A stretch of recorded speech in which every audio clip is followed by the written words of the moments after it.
నమస్తే సార్. నమస్తే madam. Sir ఇప్పుడు మీరు ఆస్ట్రో సైకాలజీ గురించి నాకు కొంచెం ఎక్స్ప్లెనేషన్ ఇచ్చారు. అంతా బాగానే ఉంది. నాకు ఇక్కడ ఒక డౌట్ వచ్చింది సార్. దీంట్లో కర్మ సిద్ధాంతానికి సంబంధం ఉంది అన్నారు ఇందాక మీరు మాట్లాడుతూ. అవును. కర్మ సిద్ధాంతానికి సంబంధం ఉంది అన్నప్పుడు ఈ మధ్య కాలంలో మీరు చాలా విషయాలు చూస్తూనే ఉన్నారు. భర్తల్ని చంపేస్తున్నారు, భార్యలు భర్తల్ని, భర్తల భార్యల్ని, పిల్లల్ని కూడా చంపేస్తున్నారు. ఇవన్నీ కూడా కాజ్ ఏంటి? వీటన్నిటికీ రీజన్ ఏంటి అని అంటే ఒక ఇల్లీగల్ అఫైరో, ఒక ఎక్స్ట్రా మ్యారిటల్ అఫైరో, లేకపోతే ఇంకొకరిని ఇష్టపడడమో, ఆ భార్యో భర్తో ఇలాంటివి జరుగుతున్నాయి. జనరల్గా మనం కర్మ సిద్ధాంతం ప్రకారం చూసినప్పుడు ఈ అఫైర్స్ని మనం ఏ విధంగా తీసుకోవాలంటారు? ఇది కూడా మన కర్మలో భాగంగానే వస్తుందంటారా? ఇక్కడ ఏంటంటే మేడం, మీరు అడిగిన దాంట్లో రెండు ఉన్నాయండి. ఒకటి భర్తల్ని భార్యలు కానీ, భార్యలను భర్తలు కానీ చంపడం అనేది విషయం ఒకటి, ఇంకోటి ఇల్లీగల్ అఫైర్స్ అనేది ఒకటి. ఈ రెండు విషయాలను విడివిడిగా నేను ఎక్స్ప్లెయిన్ చేస్తాను మేడం. ఇప్పుడు ఏంటంటే మామూలుగా ఈ ఇల్లీగల్ అఫైర్స్ అనేది ఏంటంటే ఇక్కడ రెండు రకాలు ఉంటుంది మేడం. అసలు కర్మ సిద్ధాంతాన్ని మనం తీసుకున్నప్పుడు కర్మ సిద్ధాంతం ప్రకారంగా అసలు మానవ జన్మ అనేది అయితే 84 లక్షల జీవరాశుల జన్మల తర్వాత మనిషి జన్మ అనేది వస్తుంది మేడం. ఇక్కడ వచ్చేసి పునర్జన్మ సిద్ధాంతం ప్రకారంగా మనిషి అనేది ఎన్నో జన్మల నుంచి పాపాలు పుణ్యాలు అనేది ఎన్నో కూడేసుకుంటాడు, ఒక కొండలాగా పోగై ఉంటాయి. అక్కడ ఏంటంటే మన కర్మ సిద్ధాంతంలో కర్మ ఈజ్ డివైడెడ్ ఇంటూ 3 కర్మాస్. అది సంచిత కర్మలు, ఆగామి కర్మలు, ప్రారబ్ధ కర్మలు. ఈ సంచిత కర్మలు అంటే ఎన్నో జన్మల నుంచి పోగేసుకున్నటువంటి కర్మలు ఇవన్నీ. తర్వాత ఆగామి కర్మలు అంటే ఈ జన్మ ఎత్తిన తర్వాత మనం చేసుకునే మంచి చెడు. కానీ ప్రారబ్ధ కర్మ ఏంటంటే ఈ ఆ సంచిత కర్మలోని ఒక పోర్షన్ మనం తీసుకొని ఈ లైఫ్ ఎత్తాం మేడం, ఈ జన్మ ఎత్తుతాం. ఈ జన్మ ఎత్తినప్పుడు ఏంటంటే ఇక్కడ ప్రారబ్ధ కర్మ ఈజ్ డివైడెడ్ ఇంటూ 2 కర్మాస్. ఒకటి అబ్సల్యూట్ కర్మ, ఇంకోటి వచ్చి కండిషనల్ కర్మ. అబ్సల్యూట్ కర్మలోనే ఏంటంటే మనం ఏ ప్రదేశంలో పుట్టాలి, ఏ కుటుంబంలో పుట్టాలి, ఎంత ఆరోగ్యంతో పుట్టాలి. ఇప్పుడు రుణానుబంధ రూపేణ పశుపత్ని సుతాలయ అంటారు మేడం. అంటే రుణానుబంధాన్ని బట్టే వాహనాలు కానీ, ఆస్తులు కానీ, పిల్లలు కానీ, భర్త కానీ, భార్య కానీ, ఇల్లు కానీ ఇవన్నీ కూడా డిసైడ్ అయి ఉంటాయి. కానీ ఇక్కడ మిస్అండర్స్టాండింగ్ ఏముంటుందంటే మనకి అంతా విధి అనేది మనకి అంతా బ్రహ్మ రాసిన రాతలాగే మొత్తం డిసైడ్ అయి ఉంది అనుకుంటారు. అది తప్పే. ఎందుకంటే మొత్తం మన లైఫ్ అంతా డెస్టిన్డ్ కాదు, మొత్తం విధి ప్రకారంగా జరగడం లేదు.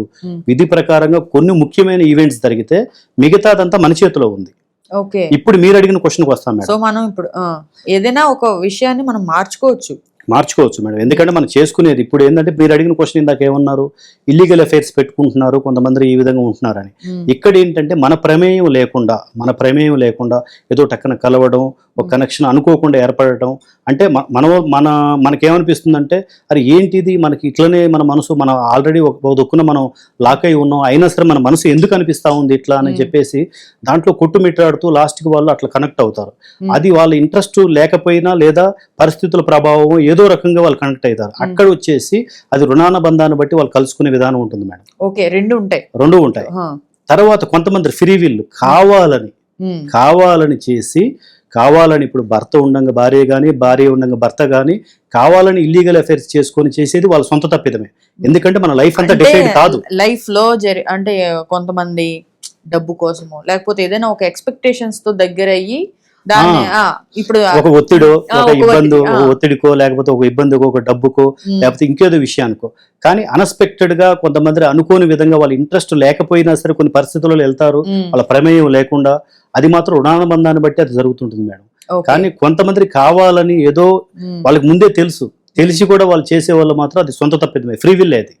అంటే ఇక్కడ వాళ్ళు ఏమంటారంటే నా పరిస్థితులు లాక్కెళ్ళిపోయాయి అంటారు. కానీ నువ్వు దాంట్లో నుంచి పోకుండా ఉండగలిగే ఆ మనోధైర్యం నీకు ఉండి కూడా నువ్వు పోయావంటే మాత్రం అది నీ సొంత తప్పిదమే తప్పకుండా. ఎందుకంటే ఇక్కడ రెండు ఉన్నాయి. బుద్ధి కర్మానుసారిని అంటే ఒక చెడు పని చేసి ఇబ్బంది పడాలి. ఇప్పుడు రెండో విషయానికి వస్తాం మేడం. బుద్ధి కర్మానుసారిని అంటారు. ఇప్పుడు భర్తను భార్య చంపడం కానీ, భార్యని భర్త చంపడం కానీ, వాళ్ళు చంపి వాళ్ళు అనుభవించాలని రాసి పెట్టుంటే మాత్రం వాళ్ళు అట్లనే చేస్తారు. వాళ్ళ జైల్లో వాళ్ళ జీవితం అంతా గడుపుతారు.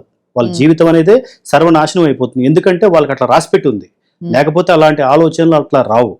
ఎందుకంటే వాళ్ళకి ఖచ్చితంగా తెలుసు. ఏదైనా ఒక గ్రహం వీక్ గా ఉంటే ఇలాంటివి జరుగుతాయి అంటారా? అంటే ఇప్పుడు ఒకటే మేడం, ఇప్పుడు ఏంటంటే ఇప్పుడు మన సొంత ఆలోచనలు చేసేది మాత్రం తప్పకుండా దానికి మాత్రం ఏదైనా గ్రహాలు వీక్ అయ్యని ఉంటాయి. కానీ ఇక్కడ కావాలని చేసి ఇప్పుడు మర్డర్లు కానివ్వండి, భర్తలను భార్యలు ఇట్లా చంపుకోవడం, పిల్లల్ని చంపడం, వీళ్ళు ఏంటంటే ఇది చేసి, ఈ హత్య చేసి వాళ్ళు అక్కడ జైల్లో అనుభవించాల్సింది ఉంది. దాన్ని ఎవడు తప్పించుకోలేడు, వాడు చేస్తాడు, పోయి అనుభవించుకుంటాడు. కానీ దేనికైనా మంచిది ఏంటంటే మనం ఏ విషయమైనా సరే ఇట్లా ఇట్లా దుర్మార్గపు ఆలోచనలు కానివ్వండి, దుర్మార్గపు చర్యలు కానివ్వండి తీసుకోవాలని అనిపిస్తున్నప్పుడు మనసుకు మాత్రం ఒక మంచి ప్రొఫెషనల్ కలిసి అసలు ఏంటి నా లైఫ్ ఏంటి, నాకు అసలు ఈ లైఫ్ లో నా మనసు దేనికోసం నేను పుట్టాను, నా మనసు దేని మీద ఉంది, తర్వాత నా బుద్ధి దేని మీద ఉంది, నా ఆత్మ దేనికోసం, నా డెస్టినీ ఏంటి అనేది తెలుసుకోవడం అనేది చాలా చాలా ఇంపార్టెంట్. ఆస్ట్రాలజీలో తెలుస్తుంది, తప్పకుండా జాతక చక్రంలో తప్పకుండా తెలుస్తుంది మేడం, తెలుస్తుంది. అండ్ ఈ ఆస్ట్రో సైకాలజీ ద్వారా దానికి సొల్యూషన్ కూడా ఇవ్వగలుగుతాం మేడం. ఎందుకంటే మనసే మనకి మిత్రుడు, మనసే మనకి శత్రువు. ఆ మనస్సు విధానం, ఆ మైండ్ పనిచేసే విధానాన్ని సైకాలజీలో మనం క్లియర్గా చెప్పగలుగుతాం మేడం. సైకాలజీ ప్రకారంగా, ఆస్ట్రాలజీ ప్రకారంగా అసలు ఎక్కడ ఉంది ఆ పేడ చీడ అనేది ఎక్కడ ఉంది అనేది మనం కనిపెట్టగలుగుతాం. ఇలాంటి ఆలోచనలు మొక్కలోనే తుంచాలి మేడం. తుంచకపోతే ఎంతకాడికైనా తీసుకెళ్ళిపోతాయి. ఎందుకంటే ఈ రోజు నువ్వు అంతా ఇప్పుడు ఇందాక నేను చెప్పిన ప్రకారంగా అయితే నా ప్రారంధం అనుకోని చెప్పేసి వెళ్ళిపోవడం కాదండి. ఇక్కడ అసలు అది ప్రారంధమా లేదంటే మనం సొంతంగా తప్పు చేస్తున్నావా అనేది వాళ్ళకి తెలియదు. అది జన్మలో నువ్వు మళ్ళీ తయారు చేసుకుంటున్నావు. తెలియనప్పుడు మనం ఒక ప్రొఫెషనల్ హెల్ప్ తీసుకోవాలి. అలాంటి విషయాలు తప్పకుండా నేను హెల్ప్ చేస్తాను మేడం. అది చెక్ చేసి మీ లైఫ్ అనేది ఎందుకు ఇట్లా జరుగుతుంది, మీకు ఈ మనసులో సంఘర్షణ, ఎప్పుడు మనసు అంటేనే, మైండ్ అంటేనే సంకల్ప వికల్ప సంఘాతం అండి. ఎప్పుడు పోరాటం జరుగుతూనే ఉంటుంది. దాంట్లో నువ్వు దేనికి, ఇప్పుడు 2 కుక్కలు ఫైట్ చేసుకుంటా ఉంటాయి మేడం మైండ్ లో, నువ్వు ఏ కుక్కకి ఎక్కువ భోజనం పెడుతున్నావు, ఏ ఆలోచనలకు ఎక్కువ ఇస్తున్నావు, నెగిటివ్ కుక్కగా పాజిటివ్ కుక్కగా, ఏ కుక్కకి భోజనం ఎక్కువ పెడుతున్నావు బట్టి అది స్ట్రాంగ్ అవుతుంది. అది తెలుసుకోవాలి. దానికి అని ఇప్పుడు నువ్వు ఆలోచించే విధానానికి, నీ జాతకం, నీ డెస్టినీకి అసలు ఏమైనా లింక్ ఉందా లేదా, అది తెలుసుకోగలిగితే ఇటువంటి అఘాయిత్యాలు ఎందుకు దొరుకుతాయి మేడం సమాజంలో. Right sir.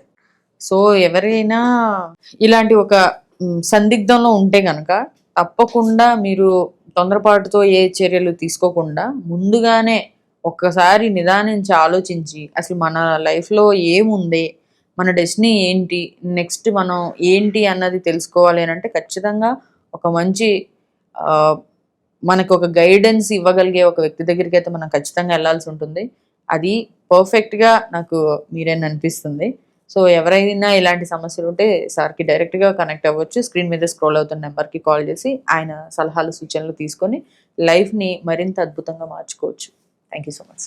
నమస్తే.